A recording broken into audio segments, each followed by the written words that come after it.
Check, check, check, check, check.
Check, check, check, check, check.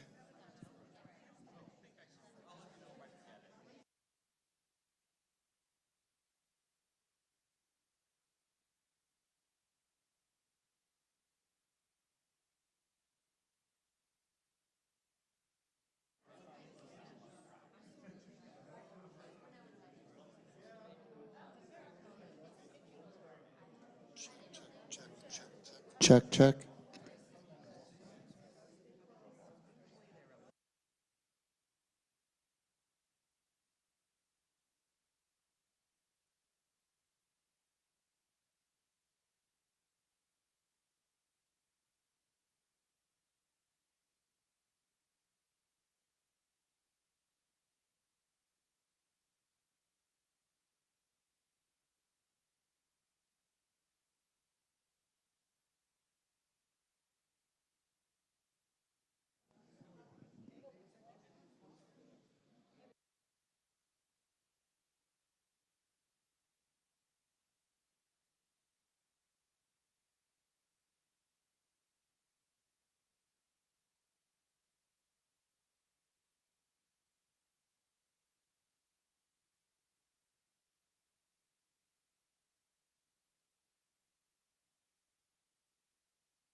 Check, check, check.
Welcome, everybody. Welcome. For those who I don't know, my name is Rabbi Mark Katz. I'm the rabbi here at Temple Ner Tamid. For those who are members of my congregation, just a quick PSA for them. Someone got a hold of a Google Doc today as we emailed to you. If you get a text from me asking for gift cards, it's not me. And so pay extra attention to that. It'll say something like, I have an urgent request. If you respond, they'll ask you for it. If you have, we sent my cell phone number out to everybody. Make a point to put my cell phone in your phone so you know what actually is me and what is not me. So with that being said, I want to welcome everybody tonight. We are really excited. This Temple Talk series that we have has a few thank yous, first of all. Thank you to Carrie Shavat, who's the one who puts this whole thing on. Thank you also to Shirley Colbert, who funds our speaker series in memory of her husband, Mac. We have had, at this point, a number of elected officials come through, and we are really pleased to have Mayor Fulop be one of those as well. So we've met a number of people who are going to be running for governor or who have already announced for governor as a way in our congregation to fulfill part of our vision, which is to become a place of discourse in this area, to hear from different people with different ideas and give people a taste of who are the thought leaders. And I'm curious, by show of hands, who here has seen sometime this season at least one other elected official come through our congregation? Good. And so that's the idea. We want to hear from lots of different people and learn from them. And we are so pleased to have Mayor Fulop. So I'm going to read his official bio, but then I have a quick thing I want to add to that. So Stephen Michael Fulop is the 49th mayor of Jersey City, the second largest city in New Jersey and the single most diverse city in the country. He's the first Jersey City mayor since the 1950s to be elected to 3 terms, and he's done that with record electoral pluralities. Since Mayor Fulop took office in 2013, residents have experienced years of stable taxes, economic growth, credit rating upgrades, and fiscal stability, while also experiencing historic investment in public safety, an increase in affordable housing, expansion of recreation, and more social services. Mayor Fulop is a lifelong New Jerseyan. He has had a different path into public service as a first-generation American and grandson of Holocaust survivors. He's also a Marine who left a career at Goldman Sachs after September 11th to enlist in the United States Marine Corps and be deployed to Iraq with the first wave of American troops in January 2003. He served as part of the 6th Engineer Support Battalion and completed his service to the Marine Corps Reserve with the rank of corporal. Subsequent to military service, he ran for city council and mayor as an outsider, and he won an upset election on both fronts. Under his leadership, Jersey City has become the first city in the state and the 6th city in the country to ensure paid sick leave. Mayor Fulop pioneered new ideas for helping prisoners reenter society. He passed legislation to protect small businesses. He made Jersey City one of the greenest cities in the nation. He undertook public safety reform, with the JCPD now seen as a model of diversity.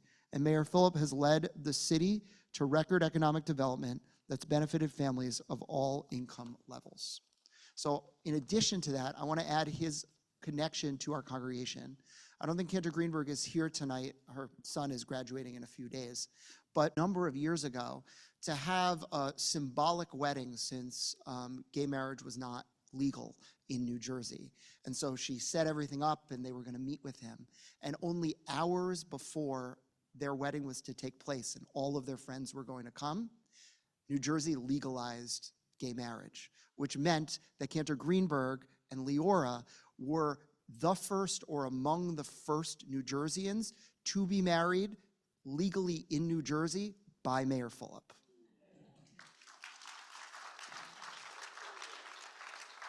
And so I want to welcome him to the Bima, as well as Bud Mishkin. And as they come up, I'll say just a word about Bud. Bud is a beloved member of our congregation, but also a renowned journalist and has worked in any number of venues. Most recently, you can hear him every single day on the radio at 92.3. Yes, and he has shown himself always to be someone of compassion and thought. And so we're so pleased to have the two of them in conversation tonight.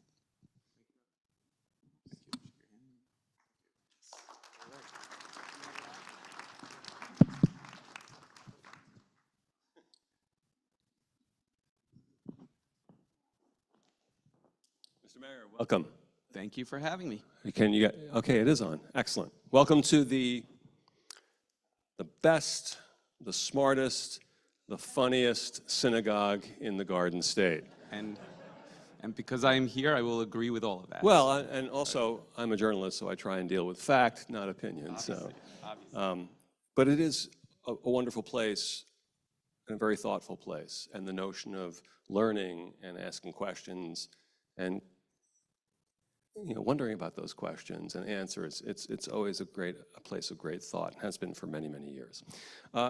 As a launching off point, let's start with perhaps my favorite topic and every New Jerseyan and every North Jersey resident's favorite topic. And I pondered this topic as I was sitting on an unair-conditioned train out of Hoboken today because no trains into Penn Station. New Jersey Transit. Love it. Yeah. With a twinkle in my eye. All kidding aside, this is something that affects our daily lives. And of course, today is an issue, and I always love it when NJ Transit announces that it was an Amtrak issue. Yeah, that's good. I like that. And they say it with a certain thing in their voice. As governor, can you point to, and I understand the issues are big and historic, and have been around for a while, what do you think you can point to say, here's how we might try and fix that part of it? Yeah. So first, let me say thank you for having me at the smartest, funniest, most thoughtful synagogue in the state of New Jersey. I'm going to take a second really quick before I get into the transit situation, if that's okay, because I think there's like a broader theme as it relates to kind of the campaign that I'm running. I declared that I was going to run a year ago for governor, and everybody was like, wow, that's very early to declare, and I understood that. And the reason I did it was because I said that it would take a long time to organize if I was building a campaign that had the ability to run outside of the traditional political structure. That takes a lot of time. And second, I was going to be very substantive on policy, more substantive than most, okay? Because I thought voters and residents deserve that. So most campaigns kind of take a very traditional approach. When you ask them, what do you think of any policy? It's broad, not a lot of details, because a lot of details gives you political risk. So you say things like, what do you think of education? Education is good. What do you think of public safety? We want it, right? What do you think of crime? It's bad, right? So we took a different approach, saying that every month we would roll out a detailed policy pillar of our campaign. So we've done transportation, that's where I'm getting to, affordable housing, public safety, healthcare. Next week is government reform. And the details are really different than any other campaign has ever run in the state of New Jersey. So like our transportation plan is 18 pages. Now, not everybody is going to look at 18 pages on our website of what I would do in detail to fix New Jersey Transit, but it's there for some people to read. And they're all laid out the same way. Here's what I did in Jersey City on transportation, so here's my experience. Here's what I learned, and here's what I would do if elected governor. And every time I roll one of these things out, like I get some pushback from the political people saying, well, that's a bad idea, or you can't do that. And what I found is a lot of the time they come to implement what I proposed. So we'll start with kind of dedicated revenue, right? The political people in your campaign, or just in general? The governor. Okay, so let's start with. No, it's a serious question. Yeah, it's a serious. So let's start. It's a serious question. The conversation today in New Jersey is about how do you get a dedicated revenue stream. Okay, and the policy that's being proposed today, as it relates to the business tax being a surcharge that's dedicated to the $1 billion of New Jersey Transit, the first place that came to was my policy paper. Okay, and when we rolled that out, it was panned by some, then adopted by New Jersey Policy Perspective, and then towards the end of last year, the Senate president said it's a good idea, and here we are today. It's going to be implemented, hopefully, because it's the only way to do it. So I think number one is you need a dedicated funding source, for sure, okay? Secondly, I think that you need to modernize some of the train stations, and there's a plan there how to do that on some of the properties around them and how that dedicated revenue source, because people need to feel a certain way when they enter one of those train stations. They need to feel it's a safe place, it's a clean place, it's a modern place, and it's a reliable place. So that's number 2 on that. I think number 3 is related to how we communicate and accountability, which is some of the things that haven't happened within New Jersey Transit up till now. And then 4, we outline kind of on the bus system, which impacts some people here as well, that the way New Jersey Transit is structured today on the bus routes is fundamentally disconnected from what's in your best interest as a rider. So what do I mean by that, right? What I would say is that New Jersey Transit outsources today to private vendors a lot of their routes. Now, why is that a problem? It's a problem because New Jersey Transit, transportation anywhere in the world is not a revenue maker, it's a loser, right? And you understand that as a government or elected official, that it's a loser, but you are taking it as a loser because it moves people around and is important for congested areas, for quality of life, for mobility. Now, a private contractor has a different agenda. Their agenda is, how do I squeeze the most out of this route because I need to make money? I don't accept the fact that it is a money loser. So there's a disconnect between the goal of the government here and the goal of the private vendor. And that ultimately results in a disconnect for you as a rider as it relates to reliability, cleanliness, all of the certainty that you see around rides. So we've outlined a lot of these things, and I feel pretty comfortable that what I've tried to do is say not only things that I think are important to do, things that I believe I can implement. And so it's kind of outlined there, and that's kind of a broad stroke on transportation, but it is a pillar of the platform. You mentioned the word congested. Yep. We've heard that once or twice, Yep. both on this side of the Hudson and the other side of the Hudson, obviously with what's going on with Governor Hochul a couple of weeks ago. Which I was in a different place than the governor and most of the elected officials on that. I'll just point that out as well. Let's flesh that out a little bit. Okay, so most of the elected officials in New Jersey, if not all of them, took the approach that congestion pricing is bad. Okay, why? Because polling tells you it's bad.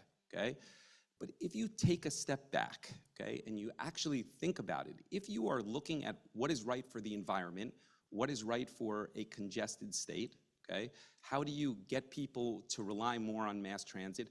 Congestion pricing has to be part of that conversation. Anything else is a mistake. And when people say, hey, I'm going to be taxed going into New York, right? Take a step back from that. Ask yourself, how many middle-class regular people do you know that will drive their personal cars every day to Midtown Manhattan and pay for parking for work? So when you look at the data, the New York Times actually put something out that the median income of the person that would have been taxed is $181,000, okay? That's not the regular working person. That is a person that is supposed to be paying more to invest in New Jersey Transit, PATH, and mass transportation. The only nuance that I said in addition to it is that as New York considers congestion pricing, New Jersey should be considering it the same on New York and the regional composure. So like you need to think of it from a solution beyond just saying New York taxing New Jersey. You need to have a more comprehensive plan, and you can't just say congestion pricing is bad because it's not. Is there a way that All right. I'm going to tell you something. So a lot of times I don't have special guests, but that clapping started from my mom and my dad, who are sitting in the front row right over here. So just so you know. Well, thank you for pointing out who your mom and dad are, because not that I'm going to be focusing on them throughout the entire thing, but how do you get that to work politically? Because the notion, and trust me, as someone who's worked in the media for 40 years, I got it that maybe we had got something to do with this in not so wonderful a way, and I'm happy to admit that, but the notion that this affects such a small amount of New Jerseyans who are going into New York for work, and yet it's been played as if, oh, this is all that's going on. Yeah, look, I think that leadership is really about leaning into an issue if you believe it and trying to move people in that direction. And if you are governing, which I think we do too often in New Jersey, solely based on polling, okay, you are going to result in the outcomes that you have right now. If I was to say one thing that I think is a disconnect over the last 6 years here, and I'm a cheerleader and early supporter of Governor Murphy, is I think we could have been more bold with a lot of the things, pushed further on those sort of things. So I think whoever is the executive there needs to lean into that and show leadership. Now, as a mayor for 10 years in a very complicated city, the easiest thing to do in elected office is do nothing, okay? If you do nothing, this was actually advice from somebody the first day I was about to be sworn in. I saw somebody who was the mayor of another town, and former mayor, very smart guy, and he says to me, do you want to be reelected? This is 2013. I wasn't even sworn in yet. I was going to be sworn in. And I said, I don't know, I think so. I wanted the job, but I don't know. And he said, I got advice, right? And I said, what's the advice? I was thinking it's going to be sage advice. And he told me just do very little, do nothing, right? And then he went into the logic of it, and he said, listen, if you change anything, somebody will be mad. Somebody's going to be mad, right? Use a park as an example. People might not like the park, right? They may think it needs to be better taken care of or maybe updated a little, but they live with the park, right? The minute you say, we're going to renovate the park, I'm going to put a dog run here, then the active people say, well, what about my kids? I want a bigger playground. You put the bigger playground in, maybe the passive people say, I want this. So in politically speaking, it's not always good to lean into things, and often that's what leadership people do.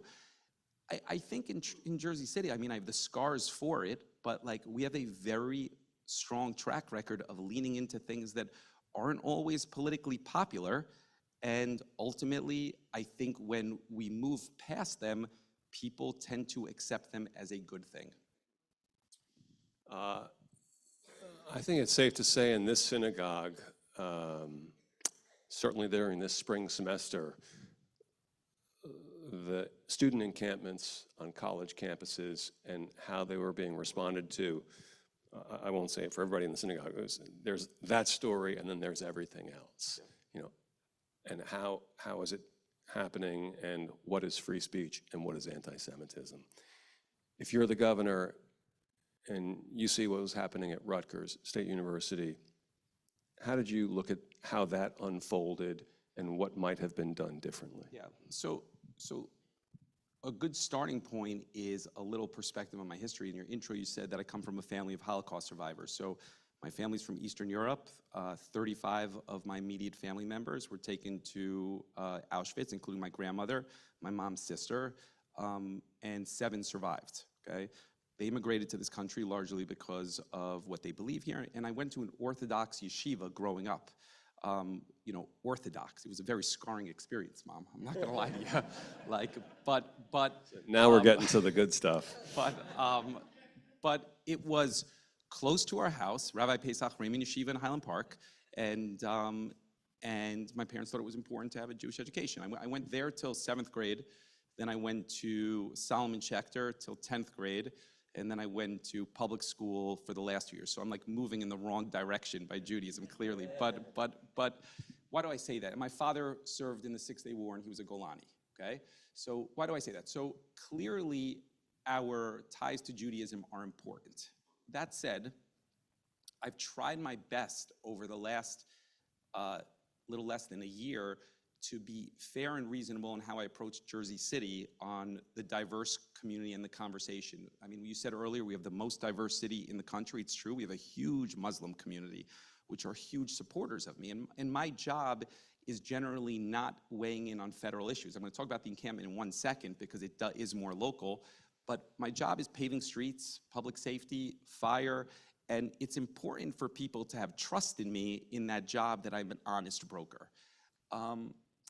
Subsequent to October 7th, we had scheduled in December the Palestinian flag raising on top of Jersey City Hall. We do about 80 flag raisings a year, and that was scheduled 6 months prior. And we have a Palestinian councilman that I was a mentor to since he was 18, okay? And a large Muslim community. And I said to Youssef, and I said to the community, I said, look, we cannot do this at this time, right? It would send the wrong message broadly. And the Muslim community was not happy with me on that, okay? And I said to them at the time that The hope is that we have peace in the near term, and I would treat the Israeli flag the same exact way, okay? Because my job is not to create issues. And I said, by the time the Israeli flag raising comes in April, my commitment to you is that a week before, hopefully there's peace, we'll put the Palestinian flag for the community for the flag raising, there's peace hopefully, and subsequently we'll do the Israeli flag raising, which I thought was a reasonable place to kind of come to. And unfortunately, we're not there, right? So I told the people in the Jewish community, look, we're not at a point that we can do something divisive like that, okay? And it was not something that I was feeling great about, but I thought it was the right decision ultimately, because my job is to keep balanced conversation and trust in the job that I do. I think President Holloway at Rutgers did a good job. I thought he represented New Jersey very well. I think protests and conversations at universities are very healthy as long as they are peaceful, nonviolent, non-disruptive to other students, and non-filled with hate speech. And so if you govern based on those certain principles, I think that you'll land in a decent place. And people coming out and protesting is not necessarily a bad thing. We have on the Newark Avenue pedestrian plaza, which is in downtown Jersey City, I saw just on the way over here that there was a flyer for a Palestinian event on Thursday. And some of the Jewish community were asking me in a way of saying, can we stop it? And my position was, if it's peaceful, if it's nonviolent, if there's not saying anything, you may not like it, but we allow it to happen. That's where we are. So that's how I would govern. That's how I would govern. I try to be fair and balanced and recognize always that my lane is one of the job that I'm running for. My lane is being a mayor today, not opining on federal issues, not opining on things out of my lane. My lane is mundane.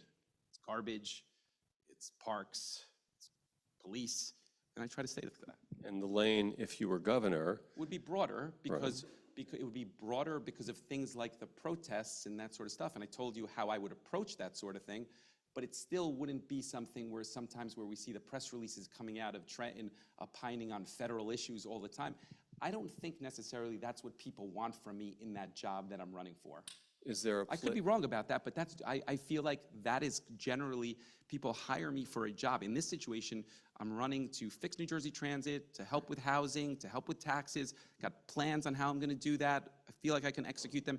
It's not to opine on every issue that happens across the country or in the world. Speaking as a majority of one, you fix New Jersey Transit, you can opine on anything you'd like. I got it. I mean, that whole notion, maybe I'm asking a question and you just gave me the answer in terms of, hey, this is outside my lane. But you've taken policies and made policy statements that are termed as progressive, although I know that putting a category on something in anything is, why would you do that? Yeah. Okay. We've obviously seen anti-Semitism on the right, in a word, Charlottesville. And there are a lot of other words too.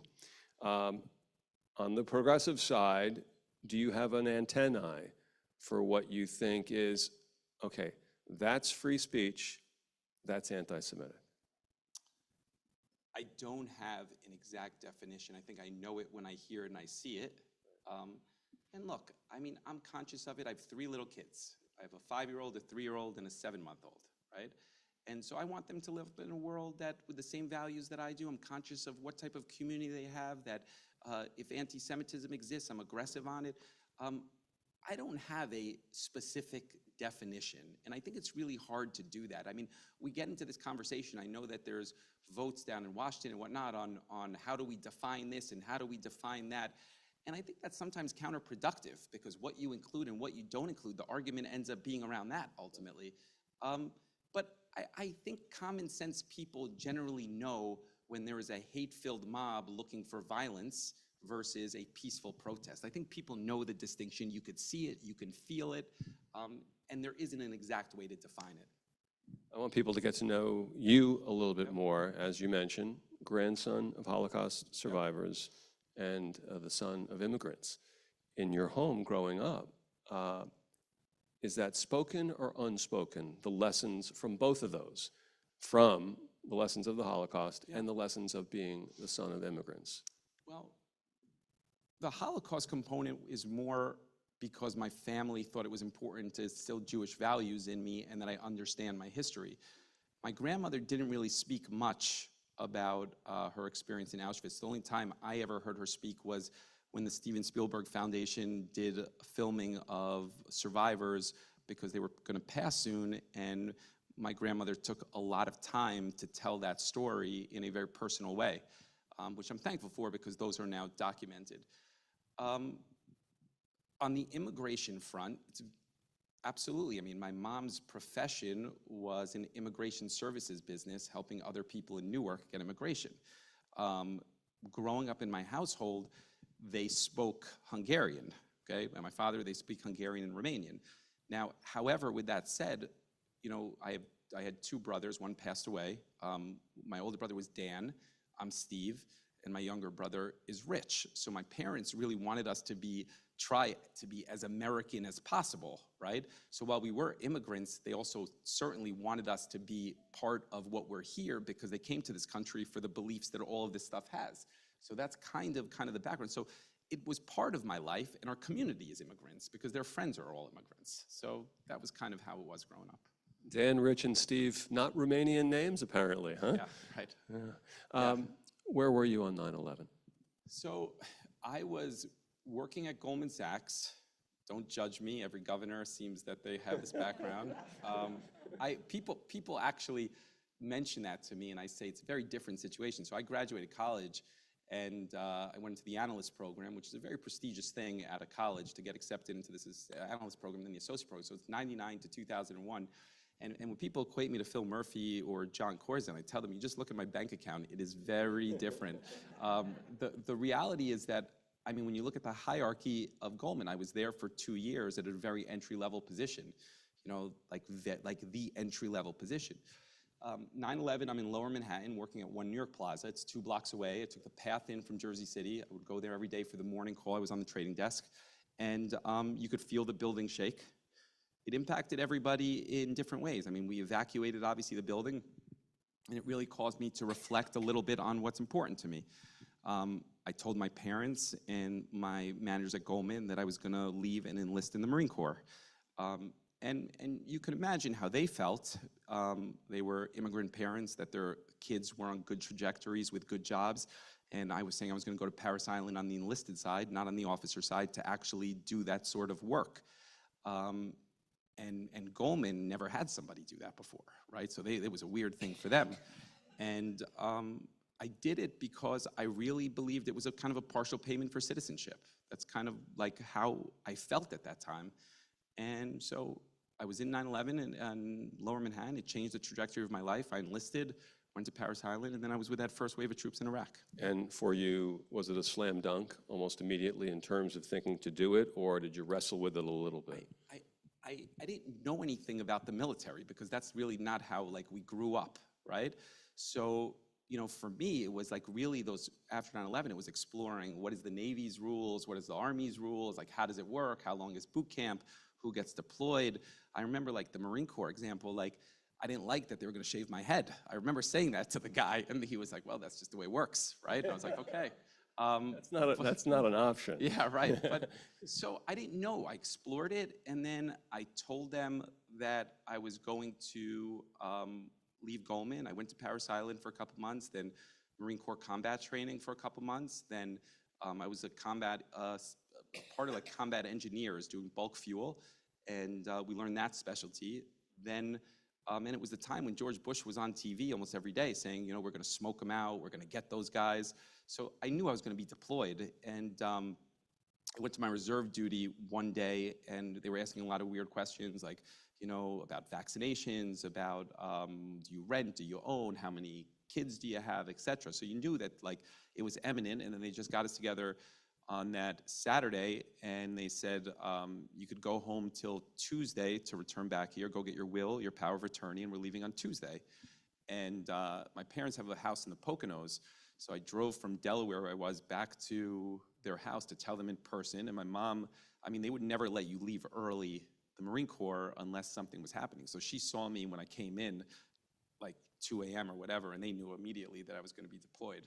So that was tough. And then I went back to Goldman at the time, told them I was being deployed. I wrote an email to everybody I knew saying I don't know where life will take us, and I left. That was it. How many tours did you do?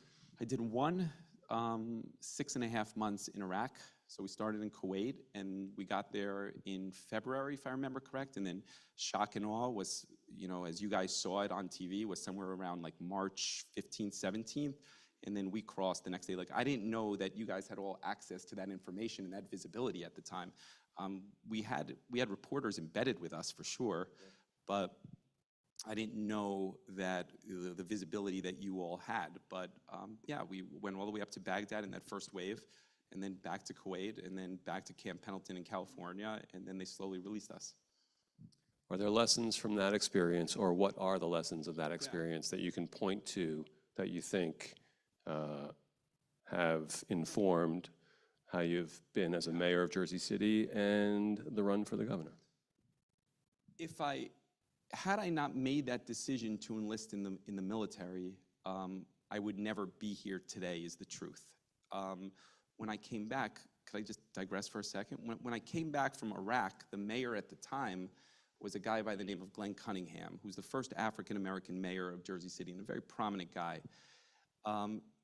And he was giving proclamations to everybody in Jersey City, or anybody that was deployed and came back. It wasn't that many people. I was amongst the first group of people that happened to.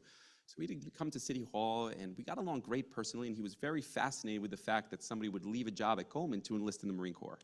And he asked a lot of questions about it, but everybody asked a lot of questions about it, because I was amongst those first wave of troops, so I didn't think anything of it. I was not registered to vote at the time. I was not engaged in this life. And I saw Cunningham again a couple months later as part of a community group that I was involved in, just doing kind of normal community stuff. Got along fine. I was leaving work in Lower Manhattan one day, and I get a phone call, and it's a 201 area code, and I pick it up, and it's a deputy mayor, and he says, the mayor would like to talk to you. And so Cunningham gets on the phone, and he says, Steve, I'd like you to come in, and I'd like to talk to you about something.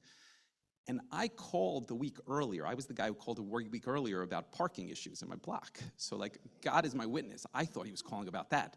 So like, I was like, Mayor, I don't think I could come in tomorrow. I got work, but like, it's really great that you call me personally. It's a big city. And he's like, I have no idea what you're talking about. And I went in the next day, and he says to me the following. He says, look,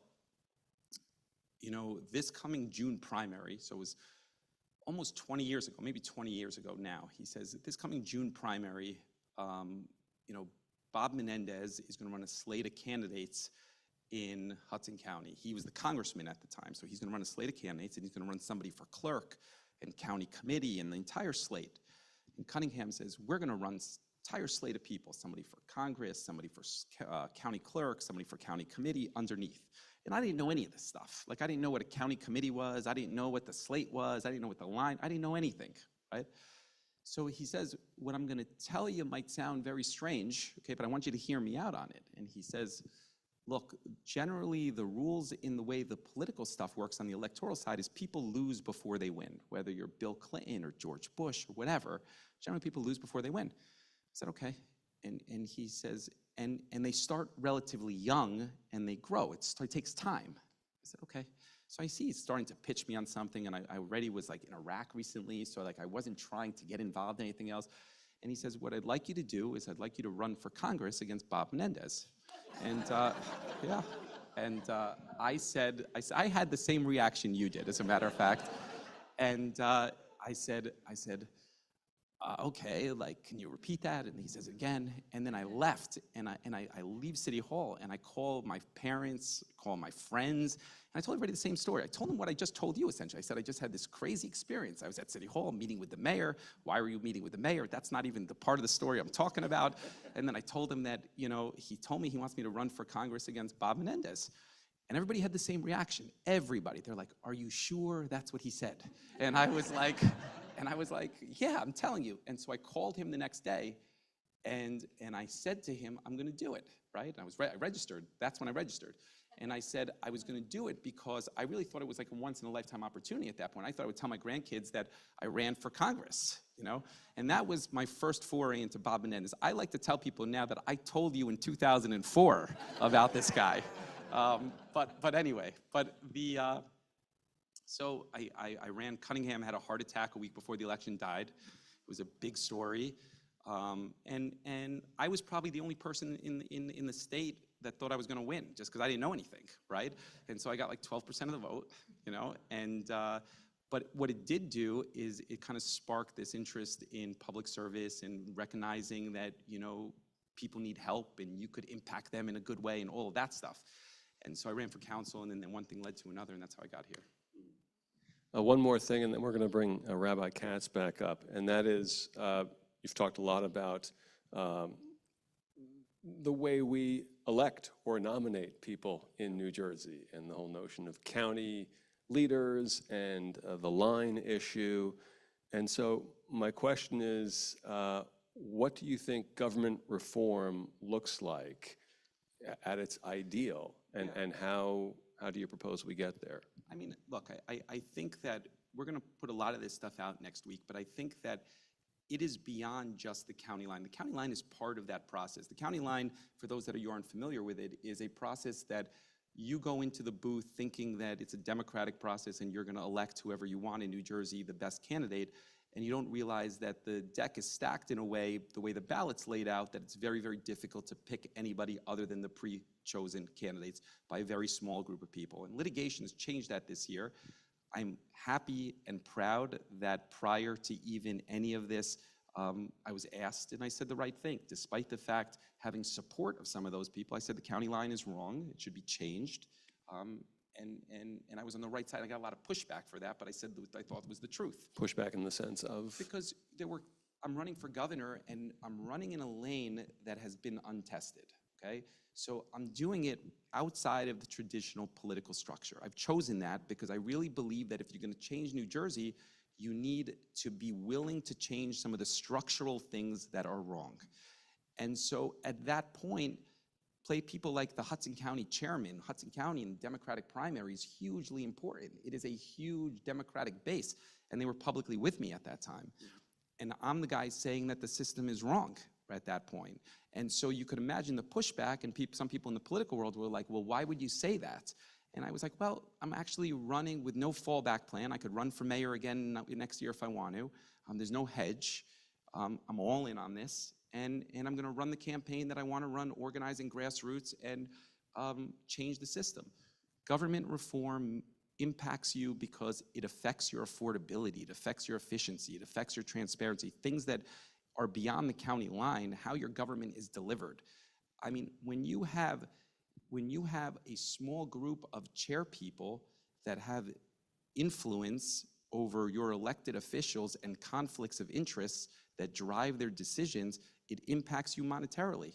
Like, it just does. And those are things that we're going to outline how we're going to change by name and by detail.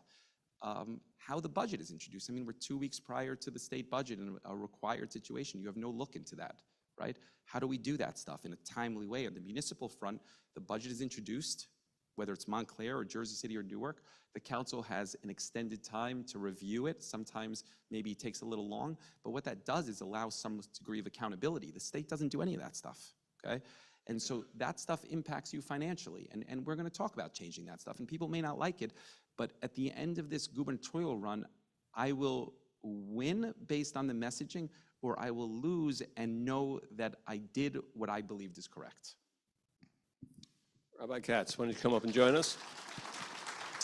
As Rabbi Katz is coming up and joining us, I just want to say how much I like the idea of you calling up the mayor to talk about getting the parking fixed on your street. Yeah, and there you he asked you to run for Congress, and I'm just curious if you also, when you said, yes, I'll run for Congress, if I can get the parking fixed on my street.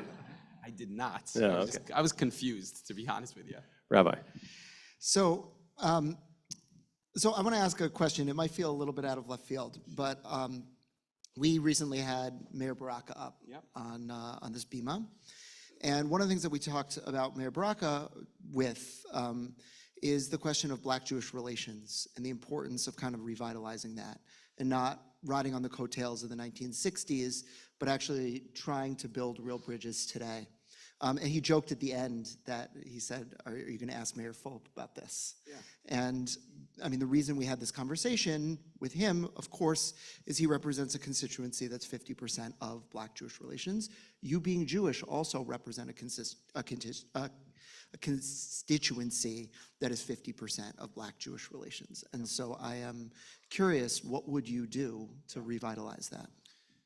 It's a good question. So being a mayor, you come from a different set of perspectives and circumstances sometimes, and Roz certainly has that as being a mayor.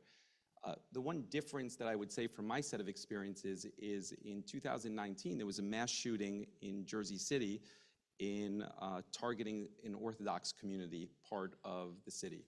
It was national news.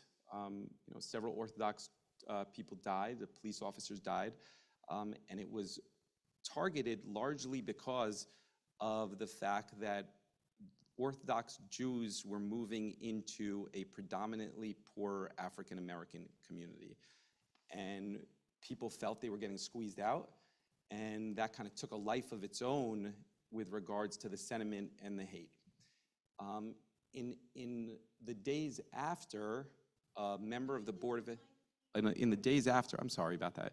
In the days after, I'm trying to remember exactly the sequence of the events, a member of the Board of Education, so this is an elected member of the Board of Education, it's different than Montclair where you're appointed, we have a elected, and we were talking about kind of the sentiment of what happened, and there was a lot of the city trying to come together, and she called at the time the Orthodox community's brutes, if I remember, something very, very derogatory. And I expected at the time a lot of the elected officials to call for her resignation, okay, and to like put pressure on her, and that didn't happen, okay? And people in the Black community said at the time that's very complicated, okay? And I didn't understand how it's complicated. I still don't really understand how that was a complicated situation. Why do I say that? I say that all because where it is today, often elected officials point back to the relationship between Martin Luther King and the Jewish community, and that's all true, but we've lost our way on that, on where that stands today entirely. There is very limited affinity and relationship today, no matter how much we try, between those two communities. In Jersey City, we do some good things with overlapping educational programs at the Temple Bethel, which is, again, the second smartest, best progressive. It is... The rabbi at Bethel, by the way, is married to the rabbi emeritus here. Okay, see, we're family is what that says. So they try to do some good things, but it's with limited returns.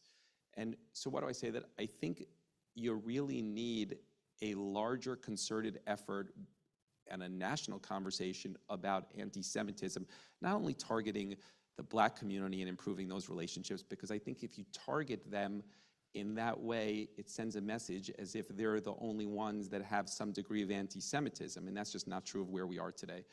But it exists in a pretty significant way, and the Jewish community in Jersey City in some ways are isolated, unfortunately. And I say that as somebody who's part of the Jewish community just because they haven't built those bridges at the same time, particularly in the Orthodox community. So it's complicated. It's not an easy question. It's probably one of the few places that you need a larger effort around telling the story and communication, inviting people in with more open doors.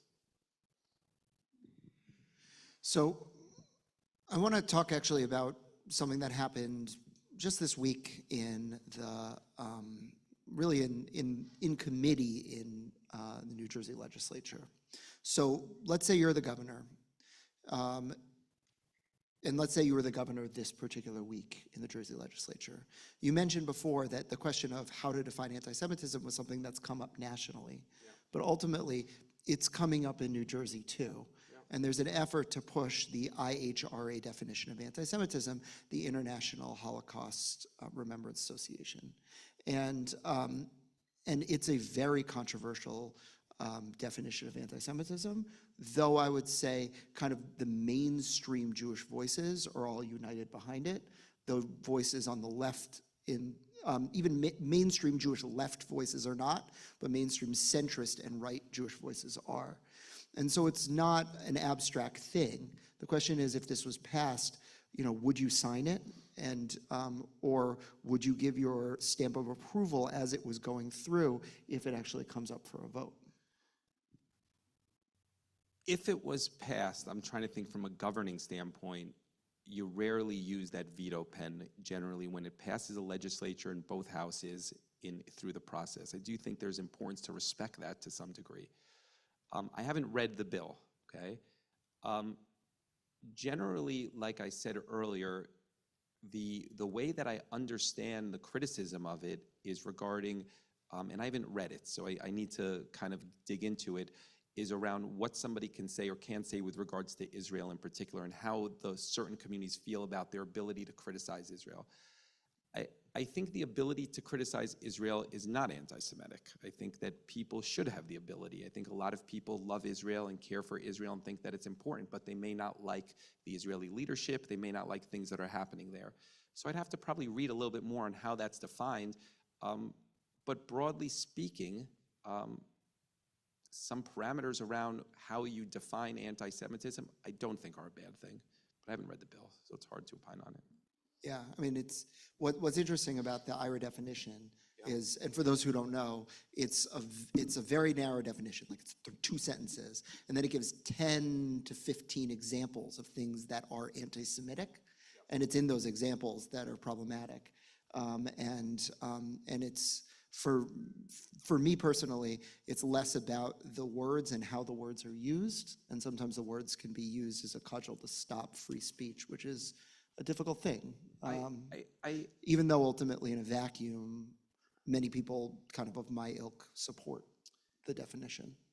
We're just having a conversation about it. I think that, like in Jersey City, we do deal with Islamophobia. We see graffiti and tags and things and rhetoric. We obviously deal with anti-Semitism in the same. We deal with racist issues, the same thing. It's a complicated city. I do feel at times that if you're not having a conversation on how you define hate speeches for all of these different communities, and you single out just the Jewish part or the Israeli part, I don't always think that's productive to the bigger conversation on how we want to talk about our place overall, right? Because I think that we want to have a more larger conversation around what that looks like, and to me, that sometimes is problematic. Can you point to something in Jersey City during your tenure in Jersey City, maybe something that's a little bit off the beaten path, not even one of the main things that you're known for, that you think, okay, did this in Jersey City, and this would work on a statewide level? Yeah. Are we done with the anti-Semitic questions? We can.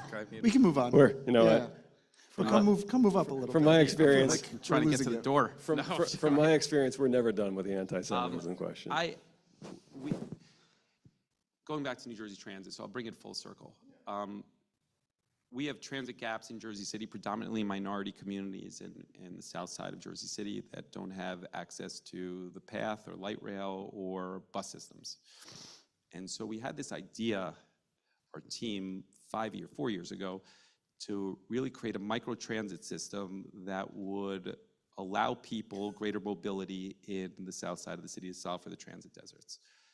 If you take a step back and you think about buses and how we look at buses, I mean, it's kind of like a antiquated way of thinking about mobility. I mean, a bus is a very large vehicle that travels down a fixed route, so there's no flexibility. It does a fixed time, regardless of people want it or don't want it, travels whether it's full or not full, and it's definitely not environmentally conscious, okay?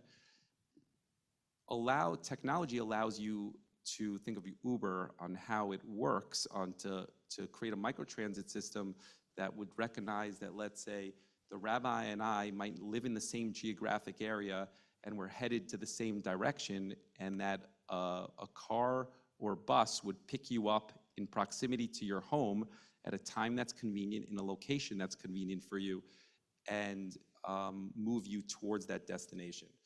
So we started a partnership with a company named Via on a microtransit system. It's the most successful microtransit system in the country, Okay, we've done more than 1 million rides on it.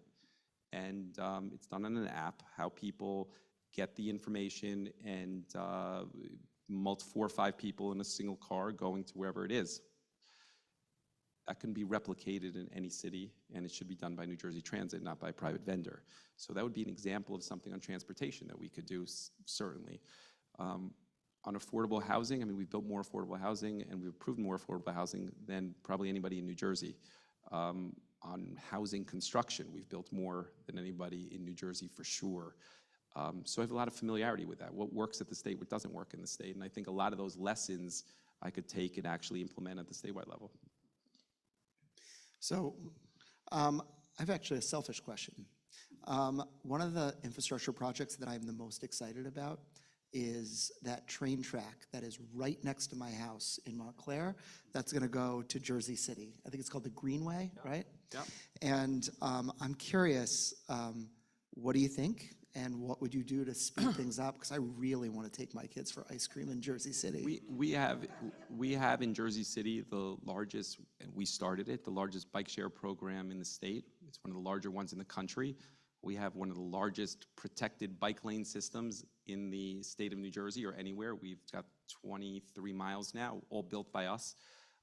We have been a big supporter and a big believer in complete streets and getting people not only to rely on cars. That would connect Jersey City and Montclair in a seamless way.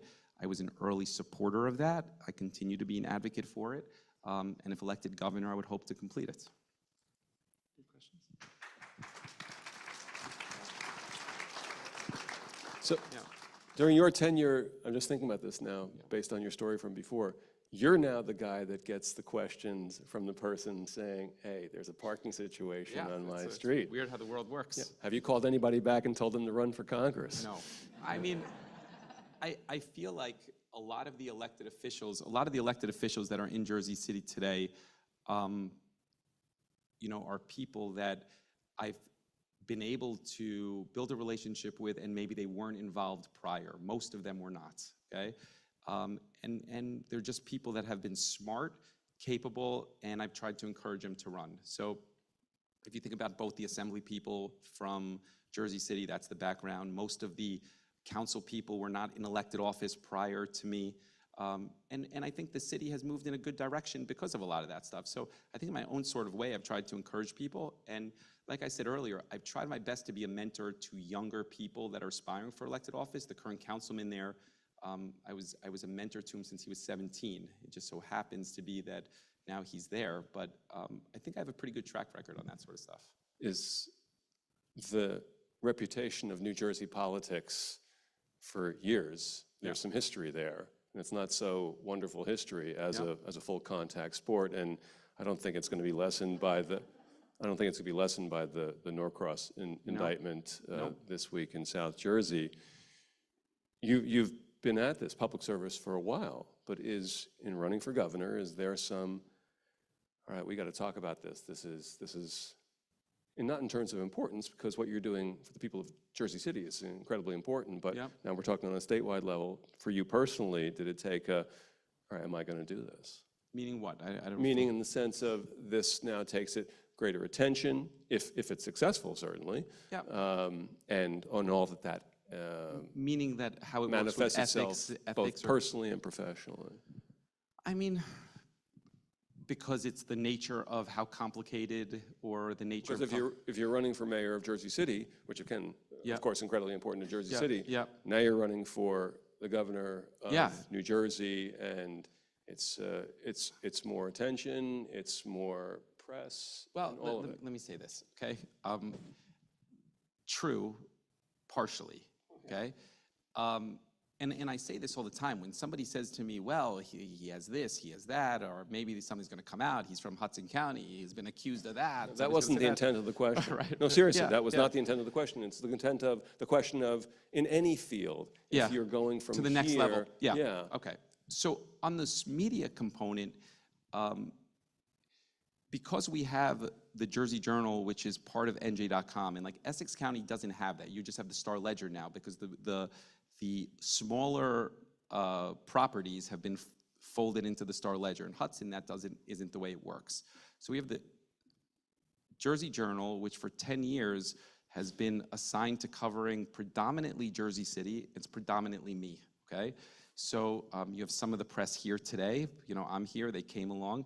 So when we do our opposition research, which is a normal part of a campaign, your self-opposition research. So it's like, what could somebody say about you? You try to research that stuff, right? And we have amongst, I mean, the Oppo research firm for the DNC, so they're one of the premier ones in the country. I mean, they said that I was covered or have been covered more than almost any mayor they've ever experienced in the country. Thank you, Aaron. Thank you, everybody, for that. I appreciate that. And so I don't think it's necessarily very different on the next level on that.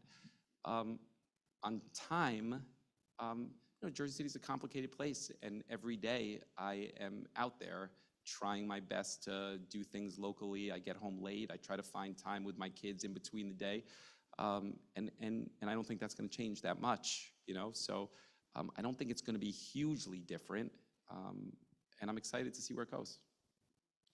So I think I'll ask final question, which is, again, one thing that I think is important, at least for our congregation as a whole, which is the question of security of houses of worship.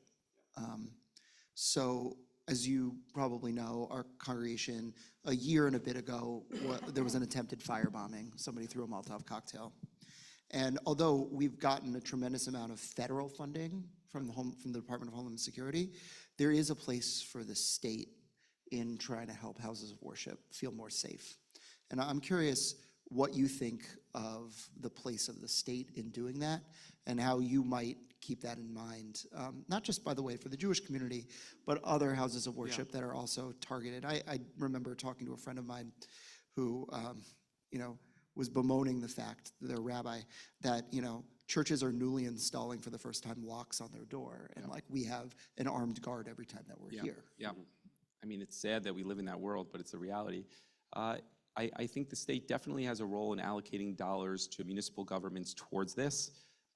In Jersey City, we allocate police officers similar to events like this, High Holy Days, to every sort of house of worship you could imagine, and it's very expensive and very costly. And we do it because it's important. I think the state could be a bigger help on that. And again, having an understanding of that as being a mayor, I think I come with a different set of perspectives and experiences because I did it as a mayor. I've allocated dollars. I know what that does to my budget, and I would like the state to help. And if I had the ability to help other municipalities, I would obviously do that. Thank you. Final thought? Thank you for being here. Oh, thank you. This was great. Thank you so much for coming. I really appreciate you. Thank you. So once again, thank you to Carrie Shabbat, who makes this happen each and every time. Thank you to Shirley Colbert. Thank you to Bud Mishkin. Thank you, Mayor Fulop. And we're really blessed to have had you and to hear your perspective. And we, you know, as I've said to each of the people who have been here, we're, you know, we'll be lucky in a lot of different ways if, you know, if any of the voices that we've heard, but especially you did a great job tonight, are voices that support us. So thank you.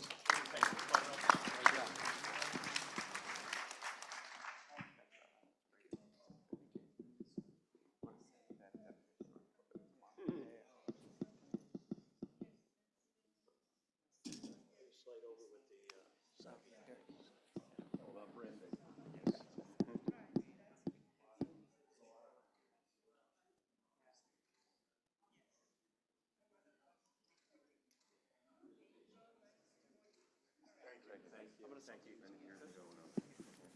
you.